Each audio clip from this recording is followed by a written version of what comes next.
Friends, ఇప్పుడు 27వ శ్లోకం చెప్పుకుందాం అండి.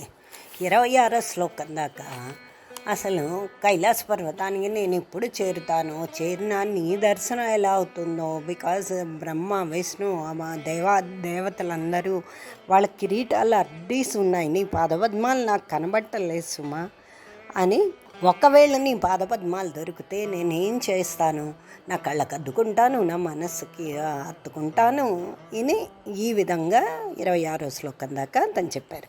27వ శ్లోకంలో అతను ఏం చెప్తున్నారు? ఓ స్వామి, ఒకవేళ నువ్వు కానీ నాకు కనబడితే నేను నీకేమి ఇవ్వాలి అని అతను ఆలోచిస్తూ ఈ శ్లోకాన్ని రాశారనమాట. నార్మల్గా పెద్దవాళ్ళ దగ్గరికి ఎవరి దగ్గరికైనా వెళితే మనం ఉట్టి చేతులతో వెళ్ళాం కదండి. ఏదో ఫలమో ఓ స్వీట్ బాక్సో లేకపోతే మన స్తోమతను బట్టి అవతల వాళ్ళ పొజిషన్ బట్టి ఆ విధంగా కావలసిన ఒక గిఫ్ట్ ఏదో పట్టుకొని వెళ్తాం, ఉట్టి చేతులతో వెళ్ళకుండా. అలాగా శంకరాచార్యుల వారు ఆ విధంగా సాక్షాత్తు పరమేశ్వరుడి దగ్గరికి వెళ్ళి అతని దర్శనం అయితే నీకేమి ఇవ్వాలి తండ్రి అని ఈ శ్లోకంలో చెప్పిన. బికాజ్ నువ్వా సర్వసంపూర్ణుడివి, నీకు ఏదైనా సమర్పించుకోవాలని నా కోరిక ఉంది, కానీ నీ దగ్గర నీకేమి ఇవ్వగలను అని ఈ శ్లోకం. దీని ముందు శ్లోకాన్ని చదువుకున్నాం. కరస్థే హేమాద్రౌ గిరిస నికటస్థే ధనపతౌ గృహస్థే స్వర్భూజామరసురభిచింతామణిగణే శిరస్థే సీతాంసౌ చరణయుగళస్థేఖిలశుభే కమర్ధం దాస్యేహం భవతు భవదర్థం మమ మనః. దీన్ని ఇలాగే విడదీసుకోవాలండి. ఓకే, దీన్ని ఇప్పుడు ప్రతిపదానికి అర్థం చెప్పుకుందాం. గిరిస, ఓ పర్వతాలకు అధిపతి అయిన పరమేశ్వర, పర్వత సాయమైన పరమేశ్వర, పర్వతీస అని. హేమాద్రో, హేమ ప్లస్ అద్రో అంటే బంగారు కొండ అయిన మేరు పర్వతాన్ని కరస్తే చేతిలో ఉండగా, ధనపతౌ మిత్రుడైన కుబేరుడు, నికటస్థే సమీపం నందుగా అంటే కుబేరుడు ఉత్తర దిక్కులో ఉంటాడు కదండి, ఈశ్వరుడు ఈశాన్య దిక్కునికి అధిపతి, పక్కపక్కనే ఉన్నారన్నమాట. స్వర్భూజామర సురభి చింతామణిగణే అంటే స్వర్భూజ అంటే కల్పవృక్షముల యొక్కయు, అమర సురభి అంటే కామధేనువులైన దేవతాధేనువులైన కామధేను యొక్కయు, చింతామణి చింతామణుల యొక్కయు, గణే సముదాయము, ఇవన్నీ మన కోరికలను తీరుస్తాయండి. గృహస్థే నీ ఇంటి యందు ఉండగా, సీతాంశౌ సీత ప్లస్ అంశౌ చంద్రుడు, శిరః అస్తే నీ తల యందు ఉండగా, అహం నేను, కం ఏ అర్థం ధనాన్ని, దాస్యే నీకు ఇవ్వగలను, మమ నా యొక్క, మనః మనస్సు, భవత్ ప్లస్ అర్థం నీ నిమిత్తం అంటే నీ కోసం, భవతు అగుగాక. ఇదండి ప్రతి పదానికి అర్థం. మీకు ఈజీగా అర్థమైపోతుంది. జాగ్రత్తగా ఒక్కొక్క పదాన్ని ఒక్కసారి నేను చెప్పిన దాన్ని బట్టి ఆ శ్లోకాన్ని పట్టుకుని మీరు చూసుకుంటే చాలా ఈజీగా అర్థమైపోతుంది. అయితే ఇప్పుడు దీని మీనింగ్, గిరిస అంటే ఓ కైలాసవాస. ఇక గిరిస అంటే మన ఇష్టం అండి, మనం కైలాస పర్వతానికి అధిపతి కాబట్టి కైలాసవాస అనొచ్చు, లేకపోతే మల్లికార్జున స్వామి కింద శ్రీశైలానికి అధిపతి కాబట్టి శ్రీశైలవాస అని కూడా మనం అనుకుని ఓ మహాదేవ అతను అంటున్నాడు అనమాట. పరమేశ్వరునికి మన దగ్గర ఇవ్వవలసిన వస్తువు ఏమీ ఉండదండి. ఎందుకంటే ఈశ్వరుడి చేతిలో విల్లు మేరు పర్వతం, అది బంగారు కొండ అండి. ఎందుకు? బంగారు కొండ చేతిలో ఉన్న శివుడికి బంగారాన్ని ఇచ్చి మనం తృప్తిపరచలేం. ఎందుకు అంటే త్రిపురాసుర సంహారం అప్పుడు సాక్షాత్తు పరమశివుడు మేరు పర్వతాన్ని విల్లు కింద చేసాడండి. అయిన తర్వాత ధనాధిపతి అయిన కుబేరుడు శివునికి మిత్రుడండి, అతడే అతనికి పోస్ట్ ఇచ్చి నిలబెట్టించాడు. సో సాక్షాత్తు నువ్వు ఫైనాన్స్ మినిస్టర్ కింద ఏర్పాటు చేసిన కుబేరుడు నీ పక్కనే ఉన్నాడు. సో నువ్వే ఏర్పాటు చేసిన ఆ పొజిషను అతనికి ఇచ్చిన అతనే నీ పక్కనుండగా నేను నీకు ధనం ఏమి ఇస్తాను తండ్రి అని అక్కడ అర్థం. కుబేరుడే శివునికి ధనాన్ని ఇవ్వగలడు కనుక మనం ఈశ్వరునికి ధనం ఇచ్చి ఆనందం చేయలేమండి. అయితే ఇంకా ఏంటి, కోరిన కోరికలన్నీ ఇస్తాయి కల్పవృక్షాలు, అది మన అందరికీ తెలుసు. కామధేనువులు, నెక్స్ట్ చింతామణులు, ఇవన్నీ మనం ఇప్పటిదాకా విన్నాం కదండి. మనం ఏది కోరుకుంటే అది నిమిషాల మీద ఇవన్నీ ఇచ్చేస్తాయి అన్నమాట. ఇవన్నీ ఎక్కడున్నాయి? సాక్షాత్తు నీ గృహంలోనే, అంటే ఈశ్వరుడి గృహంలోనే ఉన్నాయి, కైలాస పర్వతంలో. అవి నువ్వే ఇస్తూ ఉంటావు. నీ దగ్గర ఎక్సెస్ అయిపోయి నువ్వు దేవతలందరికీ స్వర్గలోకానికి, ఆ లోకానికి, ఈ లోకానికి ఎక్సెస్ అయ్యాయని వాటికి గిఫ్ట్ల కింద వాళ్ళందరికీ ఇస్తున్నావు. ఇంకా ఇంకా అలాంటివన్నీ నీ దగ్గరే ఉన్నప్పుడు ఇంకా నీకు కావాల్సింది ఏమిటి ఉంటుందయ్యా? నెక్స్ట్ చల్లదనాన్ని, ఆహ్లాదాన్ని ఇవన్నీ అందించే చంద్రుడు నీ శిరస్సు మీదే అలంకారంగా ఉన్నాడు. ఇంకా నీ పాదాల దగ్గర సమస్త శుభాలు ఉన్నాయి. అలాంటి నీ పాదాలకు కానీ నేను నమస్కరిస్తే సకల శుభాలను ఆ ఈశ్వరుడి పాదపద్మాలే ప్రసాదిస్తాయి. అందుకోసం ఈశ్వరుడికి ప్రీతిగా భక్తులు సమర్పించగలిగిన వస్తువులు ఏమీ ఉండవండి. అందుకే శంకర్లు ఏమంటున్నారంటే తన మనస్సునే శివునికి అర్పిస్తాను అని ఈ శ్లోకంలో చెప్తున్నారు. ఉదాహరణకి తల్లిదండ్రులు తమ ఆస్తిని బిడ్డలకు పంచి ఇచ్చేస్తారు. వాళ్ళేమో ఆ ఆస్తి అంతా మాదే అని వాళ్ళు భావిస్తారండి.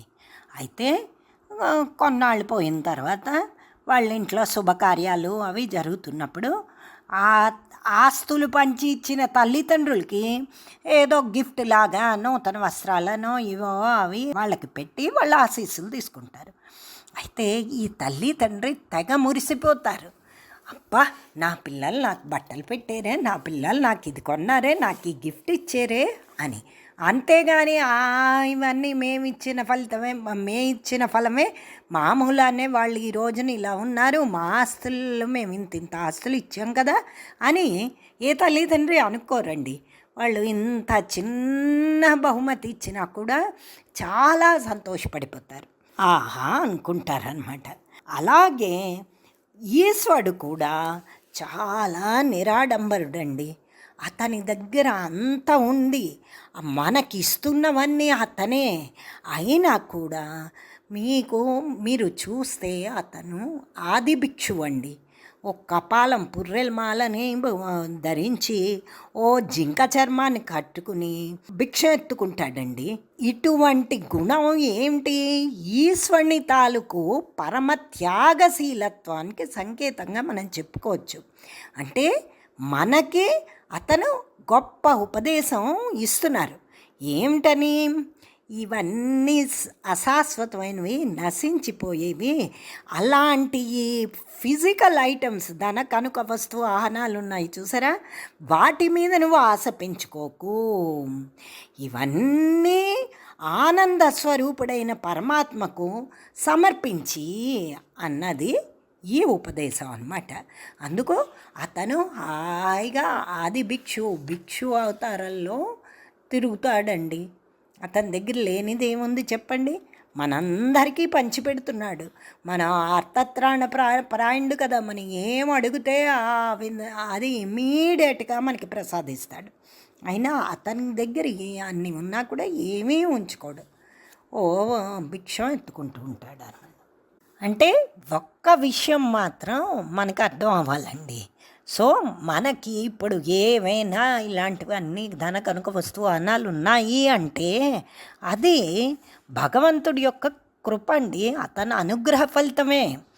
కాబట్టి మనం ఏమీ అతనికి ఇవ్వలేము. మనం అతని యందు చూపించి కృతజ్ఞతే మనం చేసి ఈ పూజలు మనం పుష్పం ఫలం తోయం ఏవైనా సమర్పిస్తున్నామంటే అవన్నీ అతనికి సమర్పించి మనం చూపెట్టి కృతజ్ఞత. మనకి ఈ దేహాన్ని ఇచ్చాడు, సంపదల్ని ఇచ్చాడు, పుత్ర పౌత్రాదుల్ని ఇచ్చాడు, చల్లగా చూస్తున్నాడు అంటే అటువంటి పరమాత్మకి మనం సమర్పించే వస్తువులు మన కృతజ్ఞతను వెలిబుచ్చడానికండి. అంతే తప్ప దేవుడికి ఏం అవసరం లేదు. అతని దగ్గర లేనిది లేదు, అతను సర్వసంపూర్ణుడు. అందుకే భగవంతుడికి ఈ సిరి సంపదలతో మన దగ్గర అన్నీ ఉన్నాయి కదా అని ఆడంబరాలతో లక్షపత్రి పూజలు, శివాభిషేకాలు, నైవేద్యాలు, 1,00,000 కుంకుమార్చనలు, 1,00,000 కుంకుమ పూజలు ఇలాంటివి ఎన్నెన్నో మనం చేస్తున్నామండి. అవన్నీ భగవంతుడు మనకి ఇచ్చిన దాంట్లోనే మనం చేస్తున్నాం. అంతే తప్ప వీటన్నిటికీ ముఖ్యమైనది భక్తి అండి. భక్తితో మనం ఏమి చేసినా సరే భగవంతుడు తృప్తి పడతాడు. అంతేగాని ఆడంబరాలకి అతనేమి సంతోషపడ్డండి. సో మనం కృతజ్ఞతాభావంతో శంకరుడికి ఏమి సమర్పించినా సరే అతడు బోలా శంకరుడు అల్ప సంతోషి. వెంటనే ఉదారత్వంతో మనకు కావాల్సినవన్నీ మన బాగోగులన్నీ అతను చూస్తాడండి. అందుకే చూసారా భగవద్గీతలో చెప్పారు, మీ అందరికీ కూడా ఈ శ్లోకం తెలుసు, పత్రం పుష్పం ఫలం తోయం అంటారు కదా. అంటే నిర్మలమైన బుద్ధితో నిష్కామంగా, అంటే నాకు ఈ కోరిక అని అనకుండా ఎవరైతే పరమభక్తుడైన వాడు ఒక పత్రాన్ని కానీ, పుష్పాన్ని కానీ, ఫలాన్ని కానీ, జలాన్ని కానీ ఇవన్నీ సమర్పిస్తాడో అప్పుడు కృష్ణుడు అంటాడు, నేను స్వయంగా ప్రత్యక్షంగా ప్రీతితో అవన్నీ తీసుకుంటాను అని చెప్పాడండి. యాక్చువల్లీ దాని అర్థం ఏమిటి? పత్రం అంటే పత్రం కాదండి. పత్రం ఏంటి? పత్రం పడిపోయేది, రాలిపోతుంది కదండి. పత్రం ఏమైనా మిగులుతుందా? చెట్టుకు అలా అంటుకుపోయి ఉంటుందా? ఉండదు. అది ఎప్పుడో అప్పుడు రాలిపోతుంది. అలాగే మనిషిని పడవేసేది మనస్సుటండి. కాబట్టి పత్రాన్ని సమర్పించమంటున్నారు. అంటే మన మనస్సుని దైవాంకితం చేయమంటున్నారు. అలాగే పుష్పం ఏంటండి? వికసించి గుణం ఉన్నది. వికసించేది మనిషిలో వికసించేది ఏంటంటే బుద్ధి. కాబట్టి మన బుద్ధిని దేవునిపై లగ్నం చేయమంటున్నారు. అది దాని అర్థం. మూడోది ఫలం ఏంటండి? ఫలం ఎప్పుడైనా పగిలిపోతుంది కదా. అందుకు జ్ఞానబోధ అనే దెబ్బలచే పగిలేది మనస్సులోని అహంకారం అంటండి. కాబట్టి ఫలాన్ని అంటే అహంకారాన్ని దేవుడికి సమర్పించమంటున్నారు. తోయం అంటే రక్షణ. తోయం అంటే మనకి తెలుసు కదండి, చేతికి కడతారు. తోయం అంటే రక్షించేది కనుక తోయం. అహం భావంతో ఉన్నప్పుడే మనం ధ్యేయాన్ని గుర్తించుకుని మనని రక్షించేది ఏంటి అంటే చిత్తం. కాబట్టి తోయాన్ని మనసు చిత్తంతో పోల్చారనమాట. అటువంటి చిత్తాన్ని భగవంతుడికి సమర్పించాలి అని దీని భావం అండి. యాక్చువల్లీ మనస్సే కదండి పతనానికి మూల కారణం. కాబట్టి అటువంటి మనస్సును ముందు మనం భగవంతుడికి సమర్పించాలి. అదే ఈ శ్లోకంలో శంకరాచార్యుల వారు చక్కగా మనకి ఈ విధంగా అతను శంకరులతో మాట్లాడుతున్నట్టుగా చెప్పి, ఓ శంకరా, నీ దగ్గర అన్నీ ఉన్నాయి, నీ దగ్గర లేనిదంటూ లేదు, నువ్వే అందరికీ అన్నీ ఇస్తున్నావు, అలాంటి నీకు నేను ఏమి ఇవ్వగలను చెప్పు. నా మనస్సుని, శుద్ధమైన మనస్సుని నీకు అర్పణ చేస్తాను, చెయ్యి. ఒకవేళ అది శుద్ధి కాకపోయినా కూడా శుద్ధి చెయ్యవలసిన బాధ్యత నీదే తండ్రి, నీకు అర్పించేసాను అంటే దాని బాగోగులు నువ్వే చూసుకుంటావు కదా అని ఇక్కడ ఈ శ్లోకం ద్వారా మనందరినీ కూడా ఆ విధంగా ప్రార్థించమని తెలియచెప్పారండి. బాగుంది కదా శ్లోకం.